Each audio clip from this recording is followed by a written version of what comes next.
আমাদের গলির মোড়ের হলুদ পাঁচতলা বাড়িটার তৃতীয় ফ্লোরেতে একটা জানলা খোলা ঘর দেখা যেত। অদ্ভুত ছিল সেই ঘরের পরিবেশটা।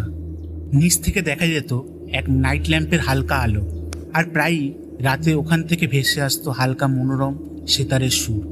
সেই মানসিক শান্তিময় সুর যখন ধীরে ধীরে তার পাপড়ি মেলে তার তীব্রতা ধরত, হঠাৎই এক ঝংকার মেরে সেই সুর প্রতিদিনই বন্ধ হয়ে যেত।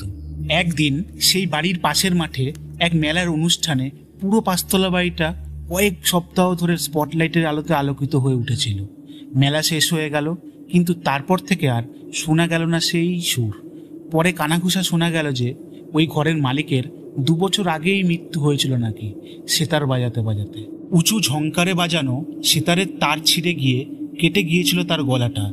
তবে কি মেলার স্পটলাইটের আলোতে তার ঘরের অন্ধকার ঘুচিয়ে তাকে মুক্তি দিয়েছিল সেই আলো?